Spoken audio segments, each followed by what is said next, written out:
श्री राजू बिष्टा जी। धन्यवाद सर, आपने बहुत ही महत्वपूर्ण विधेयक पे बोलने के लिए मुझे मौका दिया। Sir, forest conservation amendment bill 2023 जो फॉरेस्ट कंजर्वेशन एक्ट 1980 के कुछ संशोधन के साथ जो आज की आवश्यकता को देखते हुए लाया गया है। फॉरेस्ट कंजर्वेशन एक्ट 1980 जब लागू हुआ था उस समय सस्टेनेबल डेवलपमेंट का कोई कॉन्सेप्ट नहीं हुआ करता था सर। एमिशन की कोई चिंता बहुत बड़ा विषय नहीं रहता था और कार्बन न्यूट्रलिटी की आवश्यकता बहुत ज़्यादा महसूस नहीं होती थी। और ख़ास करके वनवासियों के अधिकार, उनके पारंपरिक आजीविका और वनों पर उनकी जो निर्भरता है उनको मान्यता नहीं दी गई थी।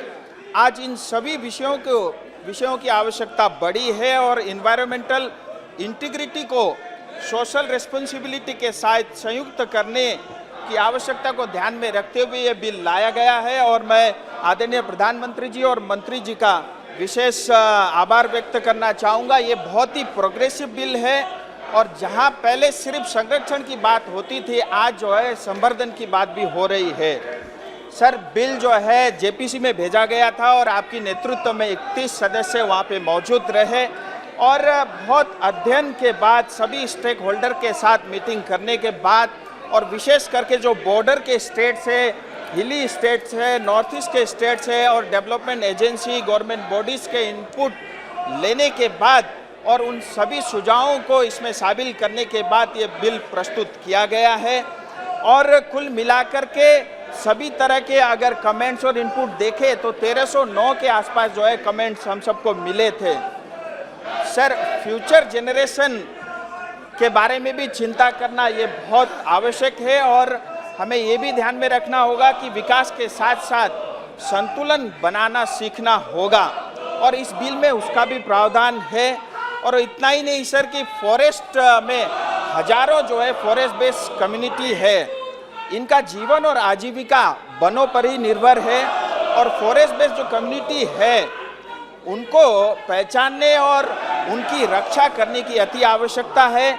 और संरक्षण प्रयासों के बिना वो पीढ़ियां जो है प्रकृति के साथ इससे पहले भी साथ रही है और ट्रेडिशनल फॉरेस्ट कम्युनिटी ने वनों की जो इकोलॉजिकल इंटीग्रिटी है उसको आज तक कायम रखा है।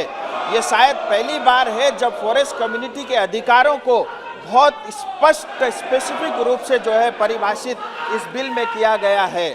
इतना ही नहीं सर, जब ग्लोबल वार्मिंग की बात चल रही है उसके साथ करेंट इन्वायरमेंटल रियलिटीज़ को देखते हुए एमिशन को कम करना ज़रूरत है और एमिशन से जो उत्पन्न खतरे हैं उसको कम करना अति आवश्यक है। केंद्र सरकार ने 2070 तक नेट जीरो एमिशन का राष्ट्रीय लक्ष्य की कल्पना की है और उसके लिए जंगलों की कार्बन सिंक कैपेबिलिटी को बढ़ाना होगा और नेट जीरो एमिशन के इस लक्ष्य को पूरा करने के लिए हमें 2030 तक अतिरिक्त 2.53 billion ton of carbon dioxide के बराबर जो है कार्बन सिंक विकसित करने की आवश्यकता पड़ेगी। देश भर में 1/3 से ज़्यादा लैंड एरिया को फॉरेस्ट और ट्री से कवर करना होगा। कार्बन सिंक का विकास ट्रेडिशनल फॉरेस्ट तक ही सीमित नहीं रहे, इसके लिए जो है प्राइवेट पार्टी को भी कार्बन सिंक के रूप में कार्य करने की अपनी भूमि पर वो वन उगा सके, इसके लिए भी प्रोत्साहित किया गया है और गैर वन भूमि को वृक्षारोपण से भर दिया जाए, इसके लिए भी इस बिल में प्रावधान किया गया है। ये बिल देश के ओवरऑल फॉरेस्ट को बढ़ाने के लिए सक्षम है और इतना ही नहीं, ये बिल ये भी सुनिश्चित करती है कि लोगों की भागीदारी महत्वपूर्ण होगी कि इन्वायरमेंट और जो है नेट जीरो टारगेट को पूरा करने में हमें सफलता मिले। सर, इतना ही नहीं, ये बिल बहुत सारे प्रावधान के साथ साथ एक प्रावधान ये भी सुनिश्चित करता है कि फॉरेस्ट लैंड का कोई दुरुपयोग ना कर सके। मैं एक उदाहरण के तौर पे कहना चाहूँगा, मैं पश्चिम बंगाल से आता हूँ।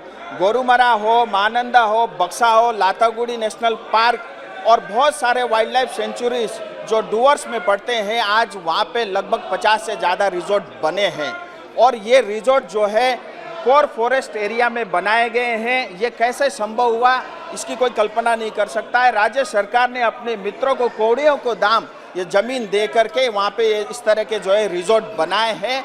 और समय समय पर केंद्र सरकार अपने जो है पावर का यूज़ करते हुए और वहाँ पे जब भी आवश्यकता पड़ेगी उनका मार्गदर्शन करने के लिए भी प्रावधान करता है।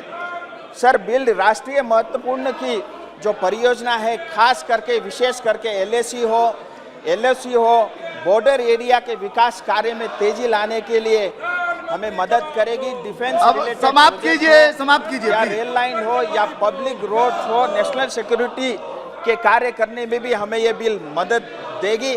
सर, मैं यही समाप्त करता हूँ इस बिल को और मैं सभी से निवेदन करता हूँ कि सहमति के साथ ये बिल पारित हो। सर, मैं बस 1 मिनट और लूँगा। मुझे बड़ा दुख और खेद के साथ ये विषय आपके सामने रखना पड़ता है। सर, मणिपुर मेरी जन्मभूमि है और आज मणिपुर जल रहा है और मणिपुर की जनता इस सदन से अपेक्षा करती है कि कोई ठोस चर्चा हो और उनको समाधान मिले। और जिस तरह की बयानबाजी हो रही है, इससे मणिपुर की जनता के ऊपर में और चोट पहुंच रही है। आज 60,000 से ज्यादा लोग विस्थापित है और अलग अलग शिविरों में रह रहे हैं। देखिए, कृपया नारे मत लगाइए, घर जले हैं, नारे मत लगाइए, नारों में संसदीय भाषा का प्रयोग करिए, सिर्फ और सिर्फ राजनीति सब बातें पालन कीजिए। दुर्भाग्य है। देखिए, मणिपुर कांग्रेस जो श्री प्रेमचंद्रन जी ने